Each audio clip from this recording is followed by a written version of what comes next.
여러분 안녕하세요. 간호윤리화법 전쌤 간호입니다. 자, 오늘은 간호윤리화법의 마지막 영상 되겠습니다. 간호의 윤리적 측면에서 세 번째 단원인 간호사의 윤리적 갈등 및 윤리적 의사결정에 관한 요약 정리입니다. 1번 간호 실무의 윤리적 기준. 첫 번째, 개인이나 가족, 지역사회를 위해 간호 자원을 나누어 주는 것. 두 번째, 간호에 대한 책임을 받아들이는 것. 세 번째, 다른 사람에게 간호의 권한을 위임하는 것. 2번 사례입니다. 나는 응급실에서 5년째 근무하고 있는 간호사이다. 우리 병원은 규모가 작아서 밤 근무 때에는 보통 당직 의사 1명 그리고 간호사 2명이 근무하고 있다. 그날도 근무 중 교통사고 환자가 온다는 연락을 받고 준비하였다. 첫 번째 들어온 환자는 고령인 할머니였다. 의식은 없었으며 호흡도 정지된 상태였고 심전도상의 맥박은 분당 20에서 30회였다. 곧바로 심폐소생술을 하기 위해 기관지 삽관을 하려고 하는 순간 20대 중반의 젊은 남자 환자가 들어왔다. 이 환자도 할머니와 같은 상황으로 의식과 호흡의 반응이 전혀 없었고 심전도상의 맥박은 불규칙한 리듬으로 분당 10회에서 20회 정도였다. 나는 남자 환자를 위해 의사에게 도움을 요청하였다. 당직 의사는 할머니에게 실시하려던 심폐소생술을 멈추고 젊은 남자 환자에게 기관지 삽관과 심폐소생술을 실시하였다.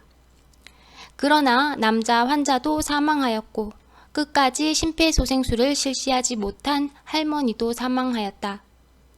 상황이 끝난 다음 나의 머릿속은 혼란스러웠고 지금도 그때를 생각하면 과연 나의 행동이 옳았는지 아니면 다른 방법이 있었는지 판단이 서지 않는다. 이 사례에서 일어날 수 있는 도덕적 문제와 이론적 전제는 첫 번째, 의료진이 의학적 치료 가능성을 살펴보기 전에 노인 환자의 치료를 포기한 것은 타당하지 않다. 두 번째, 나이와 기여도의 관계는 막연한 추정에 불과한 것이다. 세 번째, 이 사례에서 간호사가 갈등을 느끼게 된 이유는 노인 환자가 먼저 내원하였음에도 불구하고 의료진이 나중에 내원한 젊은 환자를 먼저 치료했기 때문이다. 네 번째, 위급한 정도가 거의 같을 경우에는 모든 환자는 동일한 기회를 부여받아야 할 것이다. 동일한 치료의 기회를 가질 경우 두 사람 중에서 한 사람을 선택하는 방법은 선착순으로 치료와 간호의 순서를 정하는 것이다. 이러한 논증에 따른다면 할머니를 먼저 치료하는 것이 타당하다고 하겠다. 다섯 번째, 그렇다면 젊은 환자를 방치하는 것이 정당화될 수 있는가? 이런 질문은 순서에 관한 것이 아니라 개별 환자의 치료와 간호에 관한 권리를 묻는 것이다. 인력과 시설이 제한되지 않은 상태에서는 모든 환자가 동등한 권리를 가진다. 이 동등한 개인 환자의 권리만 생각한다면 의료인은 치료와 간호를 제공할 책임, 그리고 시설과 인력을 보완할 책임이라는 이중적인 책임을 갖는다. 3번 간호사의 파업에 대한 목적론적 입장. 목적론적 입장이 공리주의적 입장과 같고요. 목적론적 입장은 결과를 중시하죠. 3번 간호사의 파업에 대한 목적론적 입장. 첫 번째, 목적론적 논쟁을 하는 사람들은 파업을 하는 사람들이 현재의 입원 환자에 대한 모든 서비스를 중단하지 말 것을 제안할 수 있다. 두 번째, 공리주의적 옹호론의 입장은 파업이 간호사들의 이직률을 낮추게 되고 간호 직원의 자질이 향상됨으로 인하여 대상자들이 얻게 되는 장기적인 이익에 중점을 둔다고 제시하고 있다. 세 번째, 목적론적으로 볼 때 파업의 목적이 표준 이하의 간호가 만성이 된 간호 실무를 향상시키려는 것일 경우 설득력이 되는 설명이 될 수 있다. 네 번째, 파업이 현재 입원해 있는 대상자에게 어느 정도의 불편감과 해를 끼칠 수는 있지만 궁극적으로는 미래의 대상자 간호에 현저한 진보를 가져오는 데 기여하게 된다. 4번, 간호의 2차적 사회화 과정, 배너의 모델입니다. 배너의 모델. 1단계에서 총 5단계까지 있어요. 1단계는 초보자 단계, 2단계는 신참자 단계, 3단계는 적임자, 4단계는 숙련가, 마지막 5단계는 전문가 단계 되겠습니다. 자, 배너의 모델에서 1단계 초보자 단계는 간호 학생이 속하는 단계로 이 시기는 업무 수행에 대한 기술은 한정되어 있다. 2단계는 신참자 단계, 신규 간호사 단계로 이 단계는 임상 상황에 일정한 질서가 존재한다는 것을 인식하는 단계이다. 최소한의 숙달된 기술을 갖고 있으며 원리와 이론을 사용하고 있다. 하지만 우선순위를 결정하는 능력이 아직 부족하다. 3단계는 적임자 단계로 간호사 2, 3년차, 2 내지 3년간의 실무 경험이 있는 간호사 단계입니다. 숙련되고 조직적으로 업무를 수행하며 계획을 수립하고 목적을 설정한다. 또한 분석적인 사고 방식과 여러 가지 업무를 동시에 조정할 수 있다. 네 번째는 4단계 숙련가 단계로 3 내지 5년차 간호사, 3 내지 5년 임상 실무 경험이 있는 간호사가 해당되는 단계. 이 단계의 간호사는 환자를 총체적 관점으로 보고 부분적 관점으로 보지 않는다. 또한 미묘한 변화를 인식하면서 우선순위를 쉽게 결정하고 장기적인 목표에 초점을 맞춘다. 자, 마지막 5단계는 전문가 단계입니다. 이 단계는 폭넓은 실무 경험을 쌓은 후 도달할 수 있는 단계로 이 단계에 속한 간호사들은 자연스럽게 업무를 수행하면서 자동적, 반사적으로 환자의 욕구를 파악할 수 있다. 또한 통합적으로 반응하고 전문 기술이 자연스럽게 발휘된다. 5번 헬싱키 선언. 헬싱키 선언이란 첫 번째, 세계의사회 윤리위원회는 활동을 계속하여 1954년에 5개의 조항을 수정하고 발전시켜서 헬싱키 선언을 발표하였다.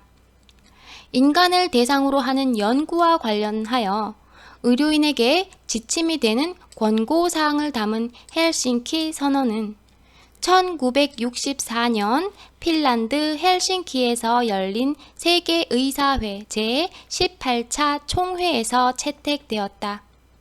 두 번째, 피험자 가운데 환자를 대상으로 하는 임상실험에 대한 규정을 담고 있다. 세 번째, 헬싱키 선언의 주요한 개정은 1983년부터 1989년 사이에 이루어졌는데 이를 통해 윤리성 심사를 위한 위원회 ARB에 관한 규정이 추가되었다. 또한 동의 여부를 판단하기 어려운 피험자의 경우 대리인의 동의만을 인정하도록 하였다. 6번 사례입니다. 고등학교 1학년 여학생이 응급실을 부모와 함께 방문하였다. 주 증상은 복통으로 검사 후 임신 중임을 알게 되었다.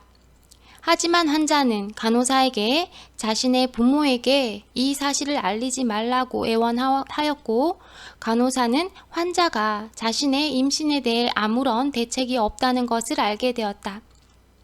이 사례에서 제기되는 간호윤리 문제는 환자에 대한 신의이다. 첫 번째, 위의 사례는 환자의 비밀을 지켜주기 위한 신의에 대한 윤리적 문제가 제기될 수 있다. 두 번째, 간호사는 공공의 안녕을 위해서 개별 환자의 비밀을 알려야 할 때도 있다. 그러나 간호사는 대상자의 비밀 정보를 타인과 공유해야 할 때일지라도 대상자의 치료와 안녕에 직접 관련된 정보만 개방해야 하고 대상자 간호와 직접 연관된 사람에게만 개방해야 한다. 이 경우 간호사는 전문적 판단을 해야 하는데 간호사가 어머니에게 환자의 비밀을 알려줄 때에는 환자인 여학생의 안녕과 안전을 위한 것이 전문적 판단의 근거가 될 수 있다. 10대의 임신은 고위험 임신으로 산모와 태아의 건강을 위한 산전 간호가 필요하기 때문이다. 세 번째, 간호사가 신의도 지키고 간호사로서의 전문적인 책임도 완수하기 위하여 다음과 같은 생각을 해볼 수가 있다. 우선 간호사는 어머니에게 잠시 자리를 비켜달라고 부탁하여 여학생과 단둘이 대화의 시간을 가진다.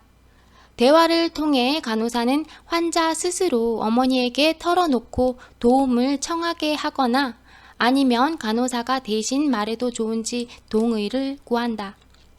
7번. 계속해서 상기 사례에서 간호사는 대상자와의 신의를 지키기 위하여 부모에게 알리지 않았다.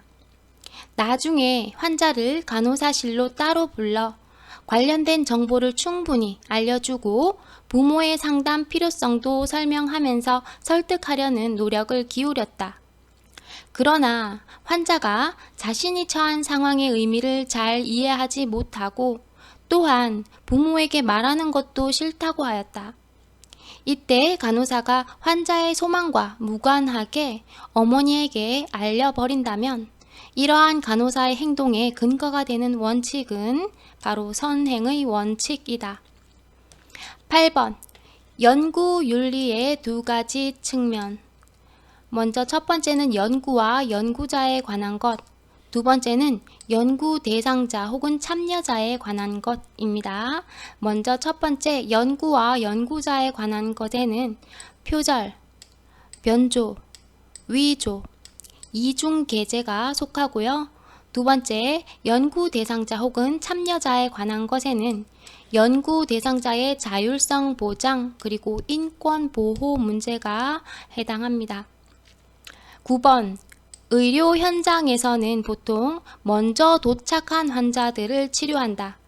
내원 순서에 따라 자원을 분배한다는 의미이며 모든 사람들에게 동일한 몫을 제공한다는 균등한 분배의 원칙으로 기회 균등한 분배의 원칙에 의거한 것이다. 10번. 연구자를 위한 연구윤리 원칙에는 정직성, 진실성, 전문성이 해당한다. 연구자를 위한 연구윤리 원칙 세 가지는 정직성, 진실성, 전문성입니다. 11번. 사회적 기여 가능성. 사회적 기여 가능성은 결과를 중시하는 공리주의적 기준으로서 인간의 생명 자체와 권리를 중시하는 의무론적 반론에 부딪히게 된다. 의무론적 논증에 의하면 의료인은 모든 환자에게 나이, 성별, 인종, 질병과 무관하게 동등하게 의료 서비스를 제공해야 한다. 12번. 연구 대상자에게 설명해야 할 내용. 첫 번째는 대상자에게 발생할 위험이나 손해. 두 번째, 사생활 보호. 세 번째는 참여를 거부할 권리. 네 번째, 참여 도중 중단할 수 있는 권리에 대해서 설명해야 하겠습니다. 13번.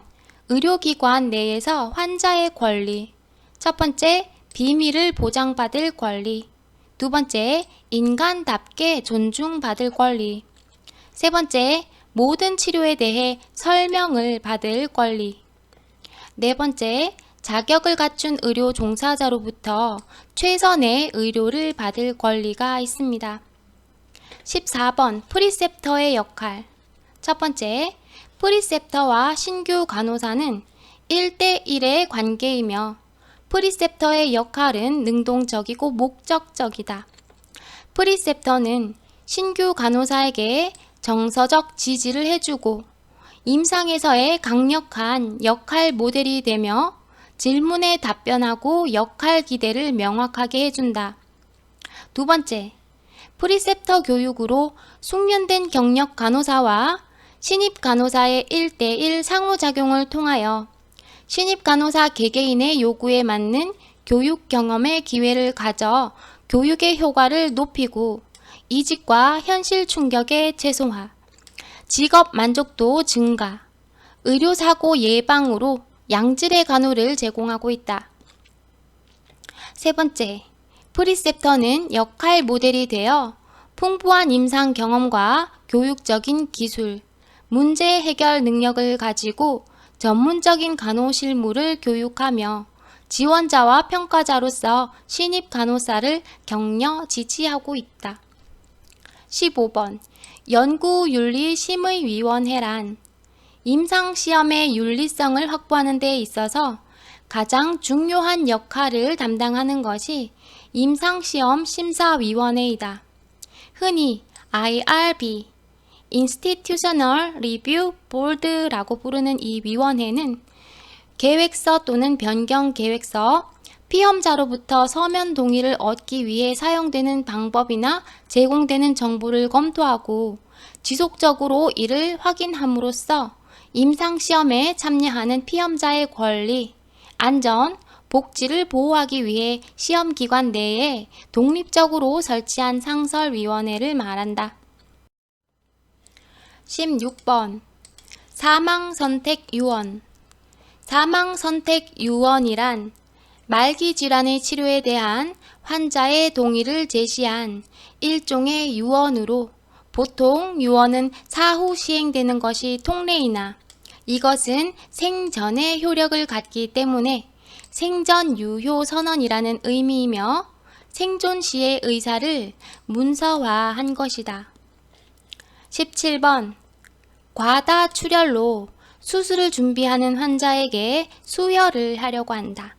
하지만 종교적인 이유로 수혈을 거부할 때 서로 상응되는 윤리적 문제는 자율성 존중의 원칙과 선행의 원칙의 윤리 문제가 상충된다. 18번 임상연구 시 간호사의 윤리적 딜레마. 여러 가지가 있는데 첫 번째, 대상자의 의사결정에 관한 것이죠.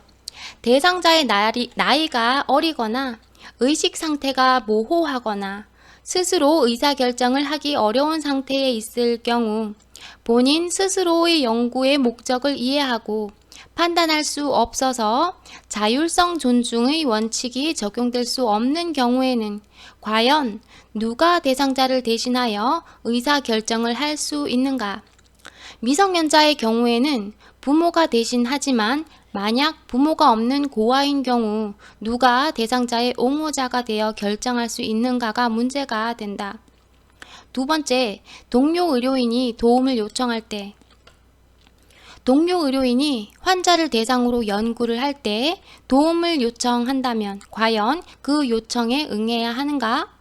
더구나 환자의 상태가 좋지 않아 대상자가 연구에 응하기 어렵다고 판단될 경우 간호사는 환자의 옹호자로서의 입장을 취해야 하는지 아니면 동료의 입장을 받아들여야 하는지의 윤리적 딜레마가 작용할 수 있다. 세 번째, 환자의 경제적 사정으로 인한 치료의 중단 때 환자들이 경제적 사정으로 인해 환자의 치료나 간호를 중단해야 하는 상황이 발생하였을 때 많은 갈등이 유발된다고 한다. 그 외 진실 말하기, 투약 과호, 환자의 자율성 존중, 간호 실무와 관련된 적절성, 심폐소생술 금지, 간호 실무와 관련된 정직성, 인공 임신 중절술 등이 간호사들의 많은 갈등을 유발시켰다. 네 번째, 간호사들의 의사결정 참여 제한. 현실적으로 가족들이 환자 치료를 결정할 때 간호사의 의견을 참고하지 않았다는 연구가 있다. 의사결정 과정에서 의사가 먼저 권유하고 가족들이 이에 합의를 하거나 수용을 하는 형태로 진행이 되는데 이 과정에서 환자와 간호사의 의견은 고려되지 않는 것으로 나타났다. 그러나 환자 옹호자로서의 간호사의 역할이 증대되고 있는 현실에 비추어 볼 때 간호사의 윤리적 의사결정은 매우 중요하다. 간호사의 지위가 향상되었고 사회적 기대감 역시 높아졌기 때문에 간호사의 독자적인 의사결정에 폭과 깊이가 커졌음을 알 수가 있다. 19번. 간호의 이미지를 구축하는 데에는 대중매체에서 그려지는 간호의 이미지인 외적 요인과 간호사 자신이 스스로 어떻게 인지하는가 하는 내적 요인이 영향을 준다. 내적 요인으로는 간호사 자신이 전문직 간호에 대한 신념, 가치, 태도 및 느낌을 말하는 것인데 간호사 스스로 자신의 일에 대한 가치, 전문성, 의료 분야의 기여 등에 대해서 부정적인 반응을 보인다는 것이다. 또한 스스로 위치가 낮고 무감각하게 반응하고 가치가 없다고 응답한 간호사도 있다는 것이다. 이에 반해 대중은 간호사의 직업을 매력적이며 사회적으로 인정받는 전문 직종으로 인식하고 있다. 20번. 간호 전문직 발전을 위한 전략, 내적 요인과 외적 요인으로 나눌 수 있는데요. 먼저 내적 요인은 스스로 긍정적인 자아상을 확립해야 하고요. 두 번째는 건강한 삶을 유지해야 하고, 세 번째, 전문적 능력의 향상, 네 번째는 환자, 가족 및 타 보건 의료인과의 관계 개선, 다섯 번째는 전문직 단체 활동에 적극적인 참여, 여섯 번째는 스트레스 관리가 해당합니다. 자, 외적 요인에는 첫 번째, 고유한 지식과 기술의 개발, 두 번째는 간호 교육의 변화, 세 번째는 근무하는 환경의 개선, 네 번째는 간호가 이룩한 성과의 가시화, 다섯 번째는 간호사 이미지 재창출, 여섯 번째는 홍보의 활성화 및 체계적 관리가 있을 수 있겠습니다. 21번 간호윤리의 실천 과제. 자, 간호사 연구할 때 간호윤리를 실천할 때 해야 할 과제입니다. 첫 번째는 간호사의 연구에 대한 이중적 책임이 따라야 된다. 두 번째는 기관윤리심사위원회의 활성화, 세 번째는 과학자의 윤리 교육, 네 번째는 대국민 홍보, 다섯 번째는 투명성이 확보되어야 된다는 거죠.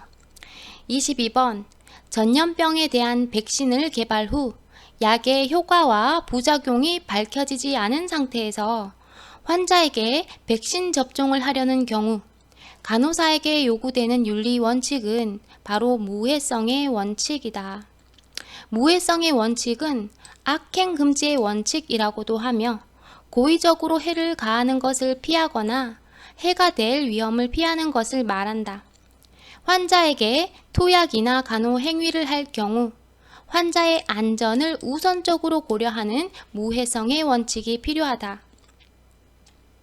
23번 자기 집 안방에서 취침하다가 일산화탄소 중독으로 병원 응급실에 후송되어 온 환자를 담당 의사는 일산화탄소 중독으로 판명하고 치료하였다.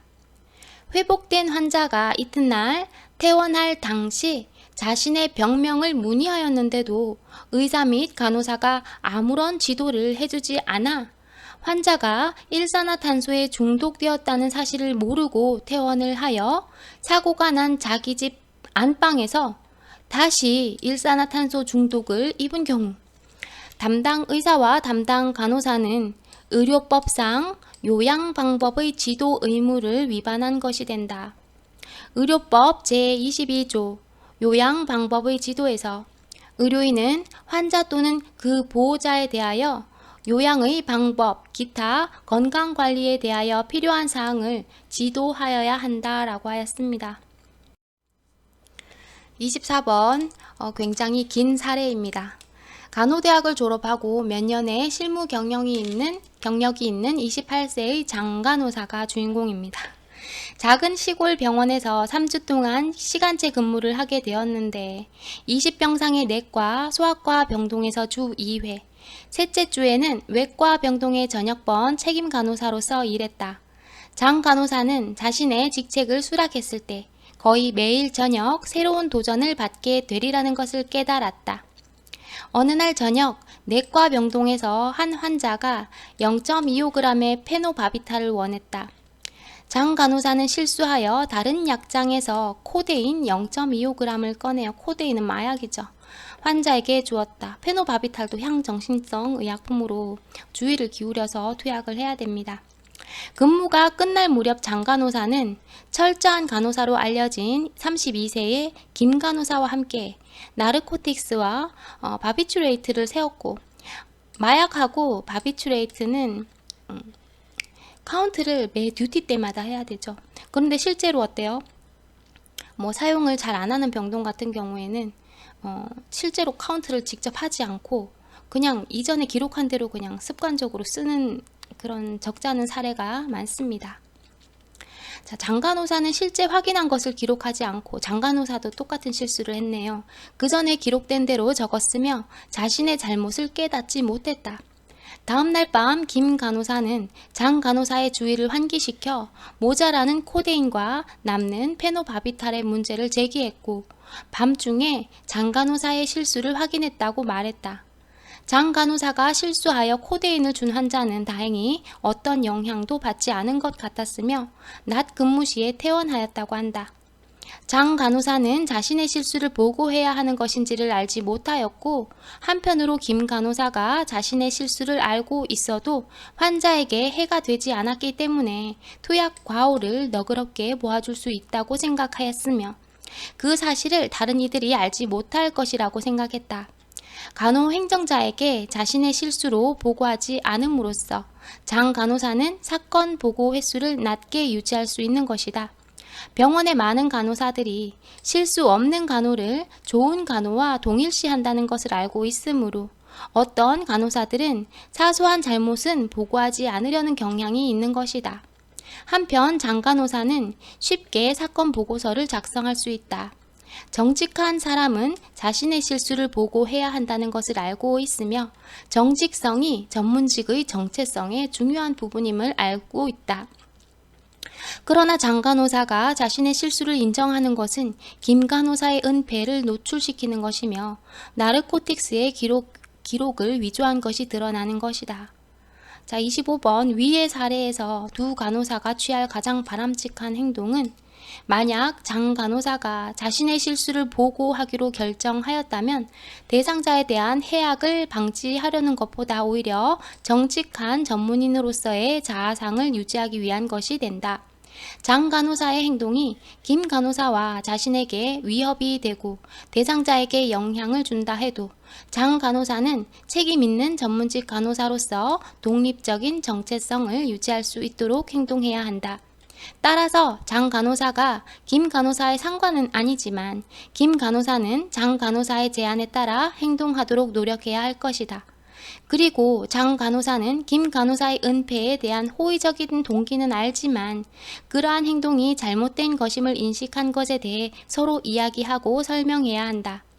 그녀는 이러한 상황에서 손상을 가져오지는 않았으나 김 간호사가 그러한 행동을 반복한다면 손상을 가져올 가능성이 있음을 설명해야 한다. 더구나 장 간호사는 그녀가 더 이상 허위 보고는 하지 않으리라 기대하나 만약 그런 일이 다시 일어난다면 그녀는 사실대로 과장에게 보고할 것임을 김 간호사에게 말해야 된다. 잘못은 장 간호사가 했죠. 김 간호사는 그것을 덮어주려 했어요. 그런데 장 간호사가 보고를 하려고 이제 하니까 김 간호사가 덮어주는 게 문제가 되는 거죠. 처음부터 김 간호사가 장 간호사에게 이러한 사실을 알려주고 스스로 보고를 하도록 유도를 했으면 하는 게 가장 좋은 바람직한 행동이었을 것 같아요. 근데 이미 두 분 다, 장 간호사, 김 간호사 두 분 다 과실이 있죠. 그러니 두 분이서 잘 이야기를 해서 보고 과정을 거쳐야 되겠습니다. 자, 여기까지입니다. 간호윤리화법 과목 오늘 무사하게 다 마칠 수 있었습니다. 모두 수고하셨습니다.